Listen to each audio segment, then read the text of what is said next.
6:36 on Nashville's Morning News on Super Talk 89.7 WTN. Appreciate you being here, and want to get right to the Newsmaker Hotline, where we have Jonathan Fahey, who is standing by. Jonathan, always great to have you on. And man, there is so much news. Have you ever seen it? You've been doing this a long time, Jonathan, as have I. You know, usually about this time, it's really boring and not a lot going on. But I mean, every day I come in and there is incredible news to talk about. Fani Willis, of course, now she has been kicked off the case, and the headline is Appeals Court disqualifies DA Fani Willis for prosecuting Donald Trump in that Georgia case. They're trying to interfere with the election. You surprised by this? I am not surprised by this, only because when we all watched that, the hearing that was going on in Georgia, I mean, it was so embarrassing for the judicial system. It was sort of a combination of sort of the real attorneys of Fulton County and Jerry Springer show combined into one episode. And it just seems so bad. And her conduct seemed beyond unprofessional, that I think a higher court probably looked at that. I mean, they talked about the appearance of impropriety or whatever, right? But I think it was just so bad, and everyone knows the case. The underlying, not in addition to her conduct during the case with Nathan Wade, everyone knows that this case was politically motivated. So I think it was a good reason for them to basically take it away from her. And my understanding, it now goes to like some sort of committee that then will assign it to a prosecutor. And any new prosecutor is not going to want to touch this thing with a 10-foot pole. So I think this case is dead in the water at this point. All right, real quick, Alvin Bragg. So, of course, he is maintaining the Trump conviction. What's going to happen with this hush money case? It's kind of surprising to me that he has not walked away from this case, because what's left to be achieved. But it seems like what they're trying to do is just kick the sentencing to beyond Trump's term, and then sentence him 2029, I guess. And then but I don't know what he's doing now. Seems to be it prevents Trump from appealing this immunity ruling, which I think is a very good, at a higher court, I think he's going to win that ruling. And the other thing that I think, by keeping this case alive and not just simply walking away, which the judge should have just gotten rid of this is, if you take Donald Trump out of the equation, this case is wholly insignificant, and the greater societal good is certainly just getting rid of it and letting, President Trump be the president. But I think the other thing that President Trump should look at, when he's president, he is still under the supervision of this court pending sentencing. I think he still even has a gag order. So there probably could be some sort of motion to file saying this being under the jurisdiction of a state court is a violation of the supremacy clause, because it in effect prevents him from being able to fully execute his job.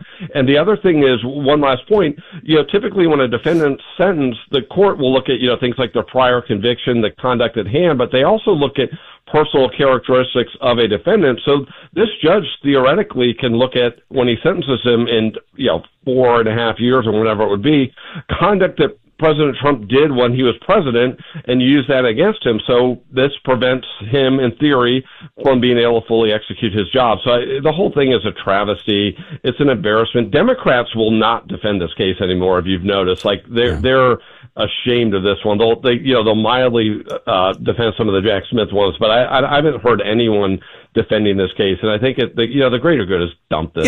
You would think that there would be, Jonathan, you would think that there would be some edict from higher up somewhere to tell Alvin Bragg to just walk away from this. Because the sad thing is that because Trump can't appeal it, because there's been, no, I guess you said verdict or whatever. I mean, the problem now is that this is hanging over Trump's head for the next 4.5 years. And that feels to me to be like incredibly unfair. Yeah, I think you're right. And, you look at Joe Biden in these last few months, and it's like he never takes an opportunity to take the high road on anything. And not that it's his decision, but he could get out there and say, hey, let's put all of these aside and give President Trump a fresh start. But instead, he's always taking the lowest, pettiest road. And he could set an example. If he did that, that would put some pressure on Alvin Bragg and other people to get rid of this case. But he just never will. But I do think the higher ups should say, hey, the greater societal good, even the governor of New York should say that, because it's like, why are we doing this at this point? It's been one of the worst episodes of the judicial system in the history of our country, particularly the Alvin Bragg case, right. Putting it maybe lining up with the Daniel Penny case that he also prosecuted. But it's like, this should just go away and let President Trump be the president.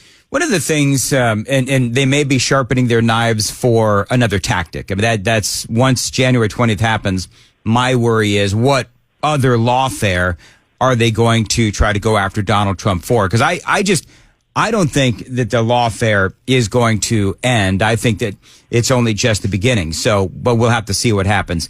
Let's hope for the best. Really big headlines over the last 24 hours. It came out after I got off the air yesterday, but this Wall Street Journal article that exposes the massive cover-up where the Biden White House, they've been hiding Joe Biden's dementia for 4 years. I want to play this audio just because I like Scott Jennings and what he has to say, because he really does kind of sum it up nicely. This is the biggest scandal in America, and the level and volume of people who dedicated themselves to lying to everyone at home about this man's condition for 4 straight years up through this summer is breathtaking. It's a scandal of epic proportions, and it's a fair question to ask. Who is running the country? Who has been running the country? And as I said earlier, if you're worried about Donald Trump's advisors having influence, for the last 4 years, apparently this president, duly elected, but this president was not capable of fulfilling the duties of the office. And his staff and the White House lied about it and kept it from the American people. It's an absolute scandal. When you look, Jonathan Fahey, at the amount of people that were involved in this scandal, I mean, this isn't a presidential scandal. This is a scandal of epic proportions, where clearly the Democrats knew what was going on or what wasn't going on in Joe Biden's mind, right? I mean, clearly the light is dimming. Everyone knew it. Wall Street Journal talks about all of these different things that they did to hide his dementia. They didn't do it well enough because we all knew what was going on. And we've heard these reports from the Wall Street Journal before. So, I mean, we've all known this, but this is a massive scandal. It's huge, and it also put the media in part as part of the scandal, yep, in helping perpetuate this false narrative that he was capable of doing the job. Because we see it, we follow politics, and some of the conservative media was talking about it, but they were dismissed as call it whatever, conspiracy theories, whatever they would typically say. But it's like, the media has been so bad, because even after gaffe after gaffe that were like not just insignificant gaffes, but significant things where it really seemed like he had no idea what was going on in particular situations, they never even asked simple questions that they just seemed remarkably incurious. And then the fact that after he was removed from the ticket because his incompetence was revealed at that debate, and it wasn't because he just became incompetent, it was just because they weren't able to hide it any longer, and the media didn't even act offended and go back and with retrospect and say, hey, when did this start, or anything else, because it just shows they knew it was the deal the whole time. Because if it was something brand new, they'd be digging in, like we're the Bob Woodward and Carl Bernsteins of the media these days. They just seem in cahoots the entire time, because you've known it, I've known it, almost any Republican that follows the news knew it. In 2020, Biden was incapable of running for president. They used COVID to stick him in the basement, but he was a disaster then. And now that it's just amazing to me that it gets so little coverage. And the Wall Street Journal, they didn't really reveal anything. It was just they got people talking about what was obvious. 50. But I'm glad they did it. There were 50 people that they spoke to, and just wait until Biden is actually out of office. More with Jonathan Fahey. Jonathan, one of the questions I'm going to ask you after traffic, is, could anybody actually face any charges because of all of this? Details straight ahead. Time to check the roads on WTN. 647, Nashville's Morning News. As far as your weather today, a high of 39, a low of 32. Very, very slight chance of snow. Saturday, a high of 40, low of 28, no rain. Sunday, the same, high of 43, a low of 26, also no rain. Jonathan Fahey joining us on the Newsmaker hotline. Jonathan, so with all that we know about this massive cover-up of Joe Biden's cognitive decline, as reported by the Wall Street Journal, they've named several Biden insiders who basically have been running the country.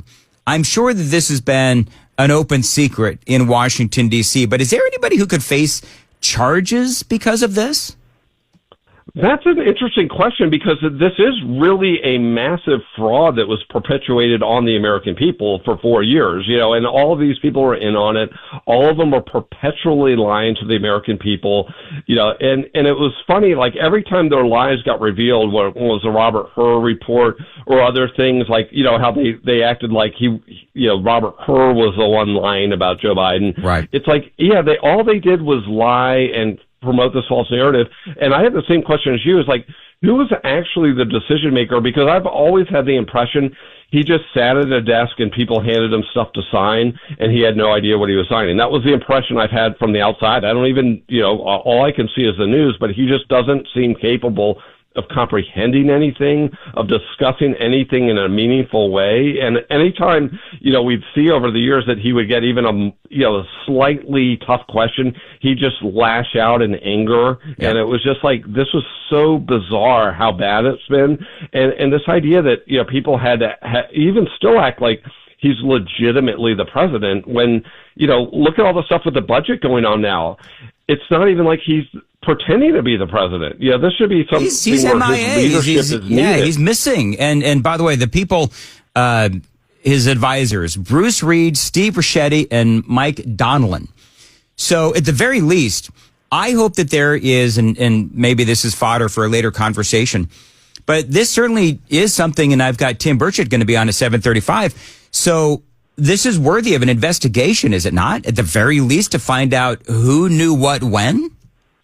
I think it is so worthy of an investigation. And you think of, like, could the House or the Senate have an investigation? Because this is quite serious, that the American people elected a person that they falsely represented was capable of doing the job, and then he never was capable of doing the job, and other people were doing the job, and basically putting the American people, quite honestly, at great risk. And you look at how diminished we are in the world, it's because the foreign leaders knew what you and I knew, is like, this guy is out to lunch, and he can't handle anything, and they must have not had a ton of respect for whoever they think is running the show. But I would love to know what people know, what they talked about amongst themselves, what things did they do to deceive the American people, in addition to, it seems like they managed to schedule from like it was like 11 to 4 or something like that. He can only work during a very short window, which is pretty remarkable that, typically President of the United States has been considered to be a full-time job until, President Biden got there. So, yeah, I would love to see an investigation. I would love to see people under oath talking about what they knew, when they knew it, what steps were taken to deceive the American people, because it is a disgrace. It's a massive scandal. I know the media will want to make a scandal if Donald Trump, exaggerates the size of a crowd. They want to talk about that for weeks and weeks. But this, or a joke of a comedian, but this is so far beyond almost anything in American history. It is crazy. And it's going to get scant attention from the mainstream media. All right, Jonathan Fahey, always great to have you on. Looking forward to speaking to you again. Actually, I won't, because I'm on vacation next week, so we'll talk to you in the new year. It is 6:50 on Nashville's Morning News on Super Talk. Before the news with Joan, you are not going to believe what some folks on the left are saying about Elon Musk. Details straight ahead. Joan Jones, what's coming up in the news at 7? Well, one New York jail is getting a little crowded with familiar folks. Also, President Biden's competency may be under question, but he has just done something to get under the skin of Republicans again. We've got those stories coming up at 7 o'clock on Super Talk 99.7 WTN.